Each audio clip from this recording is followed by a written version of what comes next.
Welcome to Moments with Marianne. I'm so delighted we're spending this time here today. We have a very empowering show coming right up with special guest, dr-sunita-puri, and she's here today to share with us her new book, That Good Night, Life and Medicine in the 11th Hour.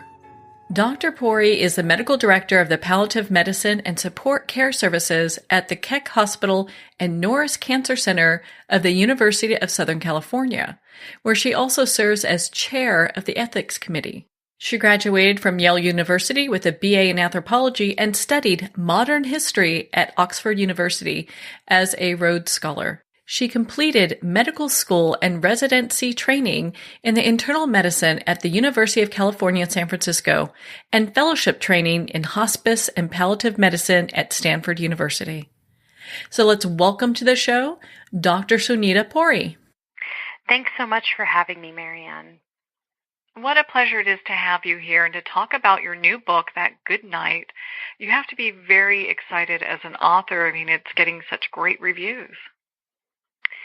Yeah, I'm very pleased with the attention that the book is getting, and it is a book about really our mortality and how medicine can help us with making decisions that really are important ones when we're facing a serious illness. But it is also very much a story about my coming of age as a physician and learning to reconcile what I'd learned about mortality as a child from my parents with the reality of how in medicine we try to extend life at all costs. Yeah. Well, and your book's very well written. I enjoyed reading it.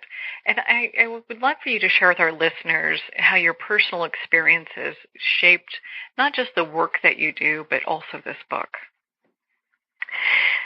So, I was born as the daughter of immigrant parents from India, and both of my parents grew up in extreme poverty at the time where they were living in India. And I think that one thing that carried them out of the circumstances in which they lived was this belief in divinity and a very spiritual look at the world.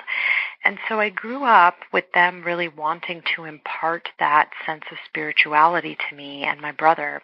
And part of that was them trying to help me understand that life is impermanent and that we are given this time temporarily to make the most of our lives and to be of service to other people.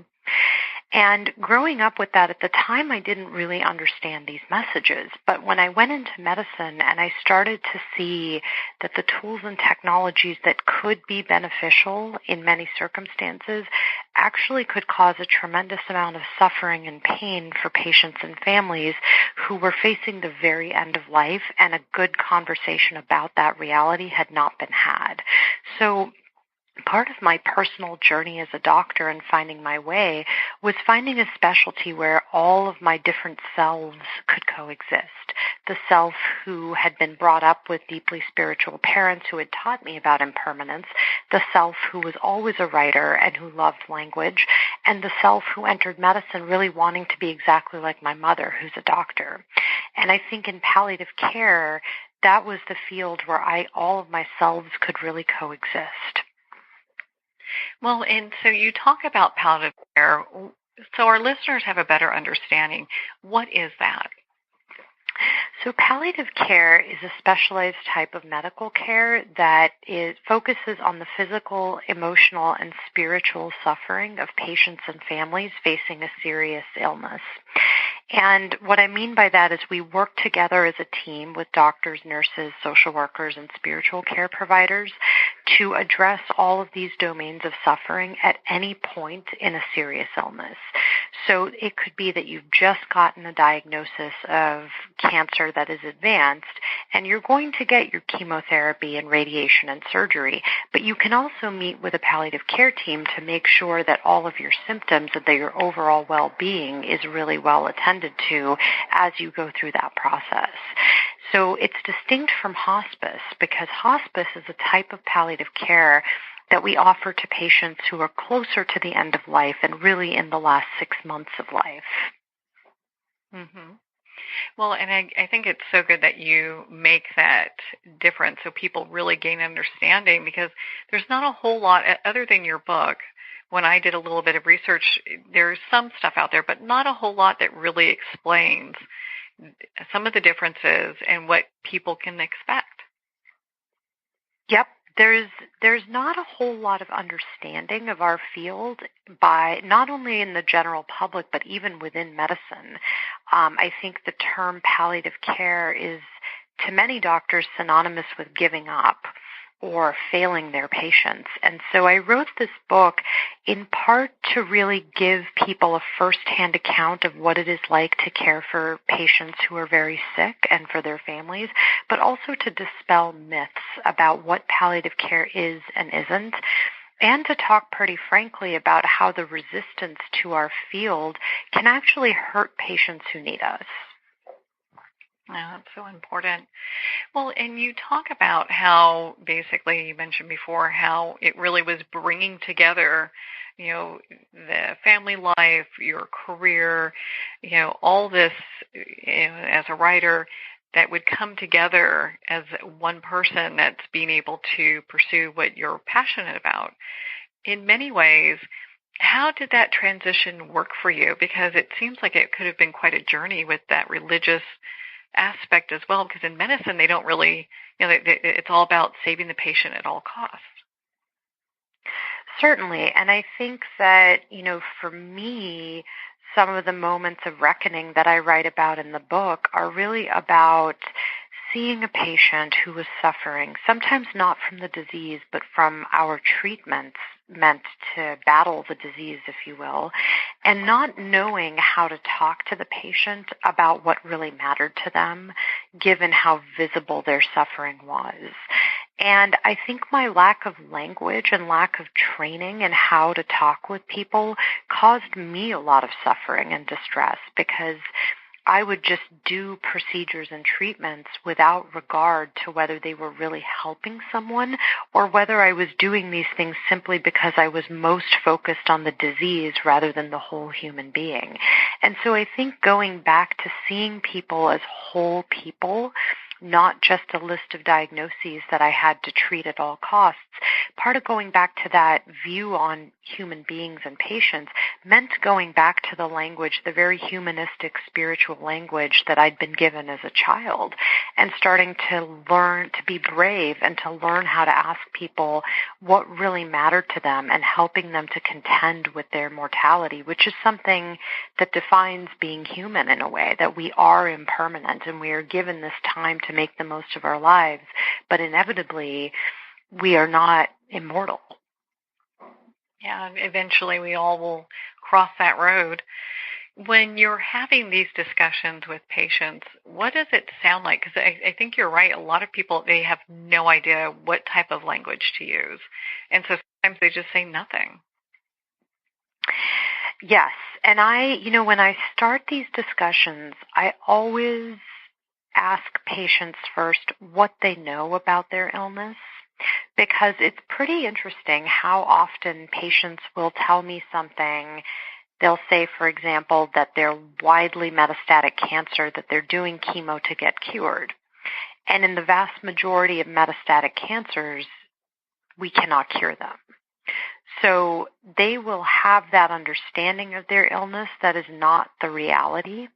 And I start there to help bring them up to speed with what really is going on, because I would say in the majority of the situations I find myself in, either their other doctors have not communicated clearly what is going on, or maybe they have and the patient and family have heard something else. And so kind of getting everybody on the same page about the reality of the illness is the first. It's really the first, and it's often a big task.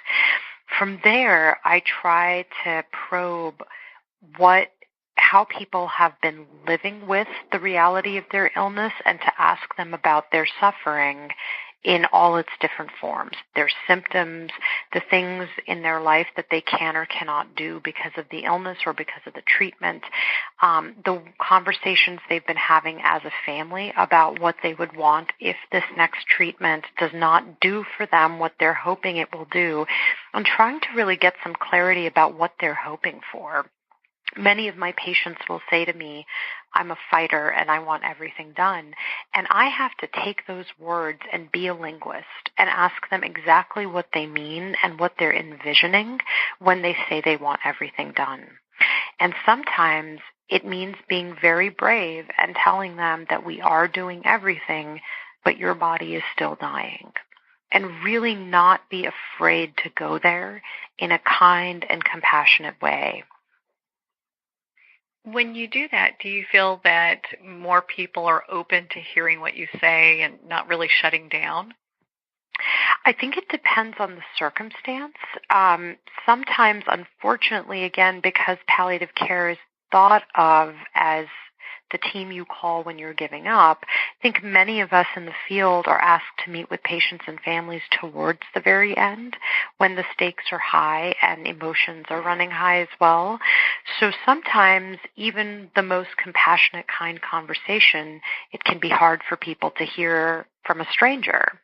But when I've gotten the opportunity to get to know people over time, in my clinic and then in the hospital when their disease gets worse, I think that having familiarity with me really helps them to be open and to have an honest conversation and to understand that although these topics are really difficult, they're also essential to discuss so that we can spare them unnecessary suffering and certainly spare their families unnecessary suffering. What is one of the most common things that you hear people tell you, as they go through this process? So I hear a lot of things pretty frequently. I think one of the most common things was something that I'd said earlier, which is people framing themselves as fighters and saying that they want everything done. And I think that, obviously the prospect of death or living with a serious illness provokes fear and anxiety. And I think people often they feel as though they have to fight and do everything possible to overcome a disease, when in fact it's really at a certain point not about them, it's about the limits of their body and the fact that nature will always win over medicine. And so helping them to come to some level of understanding about that is something that I have to do pretty frequently. I also have people ask me what dying feels like, whether they will suffer, how I will take care of them, what it might be like for their families. They'll tell me that they hope that they can stay alive to see someone graduate from high school or somebody get married. And we talk about those goals pretty openly so that I can help them make choices about their medical plans that will help them get to those goals if possible. I think that's probably really encouraging for some people when they look at end-of-life care, that it's not just they're someplace and they're going through the dying process. I think it looks very different than what a lot of people, think. I mean, we've got the Hollywood version, and then we have the real version where people can go on, they can make plans depending on the situation and kind of move forward from that. Absolutely.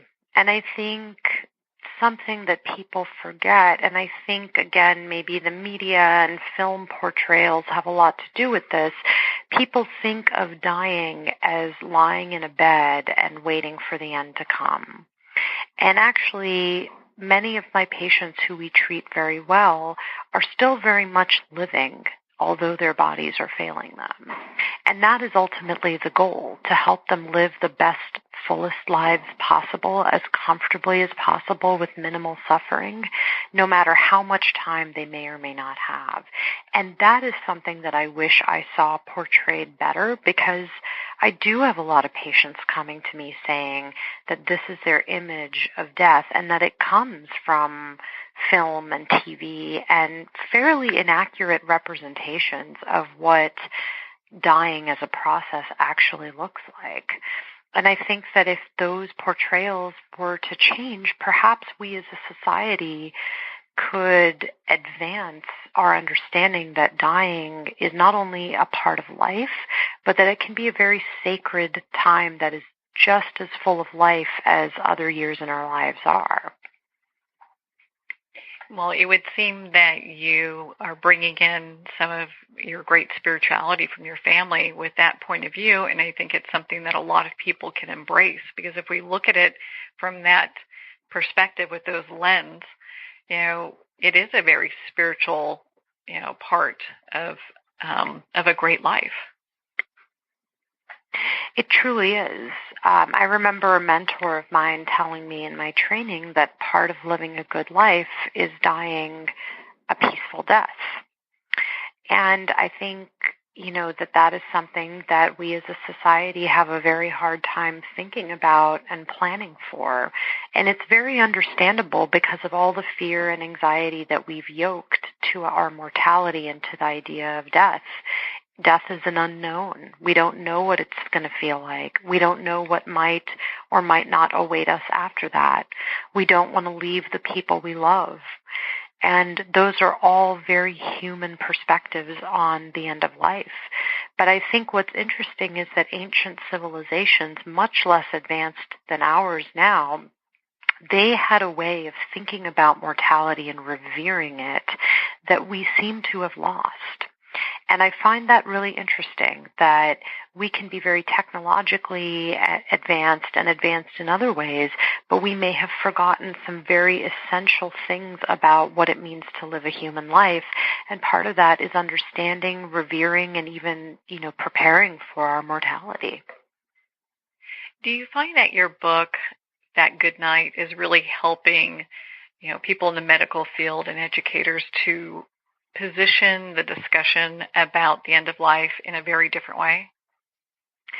The feedback I've gotten is that many people, and the best part of writing a book is hearing from readers, and a number of people in palliative care, but also outside of palliative care, and readers who are not in medicine have all written to me and told me how much the book has meant in terms of its beautiful storytelling, and through that, in a very inviting way, helping them to understand and to question their misconceptions about mortality, palliative care, and the role of medicine in helping them to live and die well. So one of the reasons that I wrote the book was to do exactly that, was to write a gorgeous narrative that really helps bring readers into the humanity and the vulnerability of both doctors and patients who are facing these really high-stakes issues. And my hope in the longer term is that the book does change the conversation by giving people language to use to have these discussions. I think it would be just an amazing thing to start seeing some of this education in med school, as part of some of the training that's done, and I know they do some, but not to this degree. Definitely not. And it is also my hope that the training for doctors, nurses, social workers, everyone involved in the care of patients will evolve to include exposure to palliative care and hospice very early on, and a curriculum to really help empower future doctors and patients about how to talk about these issues. Because I think the most difficult circumstances in many of our training is the times when we don't know how to tell someone something really difficult. Those are the cases that have kept me up at night. It's not the cases where I think to myself, I could have done this or that differently. It's really the situations where I am doing something to a patient because I can and not because I should, because I didn't have the language to really tell them otherwise. Well, and it kind of has me thinking, so if you are dealing, let's say, with a family who's making a decision for a child, how has the discussion changed with that? How's that different? So I do see quite a number of parents making decisions for their adult children. I don't really work very much in the pediatric world, so I can't really speak to that. But I can say that when adult parents are faced with making decisions for, their 30, 35-year-old, that part of what I have to help them see is that although this is not the natural order of things, their child may be 35, but the body's physiology is that of someone who's 85, because the cancer or the heart failure or whatever type of devastation has made the body function very poorly. And trying to help them, trying to be as empathic and compassionate as I can about the fact that they may be losing their child, but also helping them to see that there may be a way of compassion and least suffering that we need to talk about. And I think helping them to see the difference between the child's age and the function of the body is generally where I find some success. But, there's nothing anyone can ever say to make that sort of devastation easier. It seems that when you make the distinction between the body and the person going through, their end-of-life process, that, just how you mentioned that, it makes it seem like it's an easier discussion for people to really kind of process. Yes, I think that separation is an essential part of some of my more difficult conversations because, we are who we are and we need our bodies to be who we are. But the body is fundamentally, in a lot of ways, separate from who we are. And I think that helping people to understand that a body has a limit and that medicine has limits, that's something, again, we don't really talk about when we use terms like I'm a fighter and I want everything done. I think that language is extremely limiting to having a real discussion about a serious illness, the reality of living with it, and what someone wants for themselves, and helping them to see that it's not their fault if their body has reached its limit. It doesn't mean that they haven't fought hard enough when the body reaches a limit. It's simply trying to get them to accept and understand that the home they live in this world, this bodily home, has limits of its own that are really ruled by the laws of nature. And medicine can only push those limits so much. And it really does help people to feel, and families to understand, that we cannot push the body past its limits. Yeah, there is a limit to that. We all come with our own expiration date, and the body do what the body's going to do. Not a whole lot. And granted, we've got some amazing doctors that really do some fabulous work in helping people have, such as yourself, helping people have as long as a healthy life as possible. And goals like hitting that anniversary or that wedding or whatever that is, I just applaud you. Thank you. I find a lot of meaning in this work. A lot of people, including my own parents, as I write about in the book, have wondered why anyone would want to do this. But I very much believe that part of being a good doctor is walking people through that last part of the journey, being open to being with their suffering, and helping them to find ways to cope that will maximize their wellness and give them the best quality of life possible. It's very meaningful. We need more great people like you doing that, because I've had friends that have had untimely passings, but their body can only take so much, and so it's having somebody that is there to be able to explain things and to have these conversations, I think, is immensely invaluable. Dr. Puri, where can people connect with you and learn more about your book, That Good Night? So people can connect with me through my website, which is my first name, Sunita, Sunita, and my last name, Puri.com. And a simple Google search for my name or the name of the book, That Good Night, will bring up my tour dates for the book and certainly Amazon and other bookseller links to buy the book. All the places they can connect with you. Well, Dr. Puri, thank you so much for taking the time to be on the show with us here today.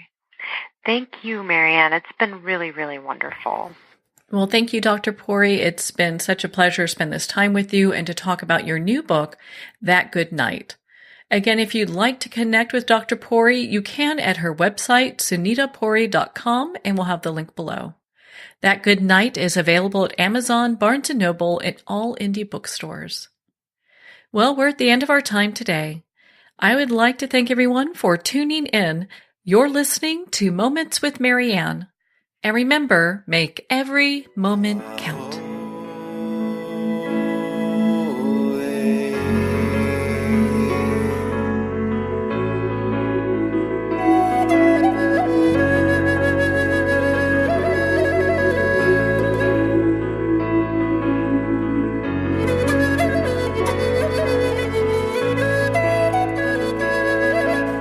In a single moment, your life can change. Moments with Marianne is a transformative hour that covers an endless array of topics with the best of the best. Her guests are leaders in their fields, ranging from inspirational authors, top industry leaders, and business and spiritual entrepreneurs. Each guest is gifted and a true visionary, a recognized leader in her own work, and while teaching others to develop, refocus, and grow, Marianne will bring the best guest and sometimes a special surprise. Don't miss this. You never know just which moment will change your life forever. Moments with Marianne airs every Sunday, Monday, Thursday, and Friday at 8 p.m. Eastern and 5 p.m. Pacific Time. Make sure to tune in and visit momentswithmarianne.com for more information.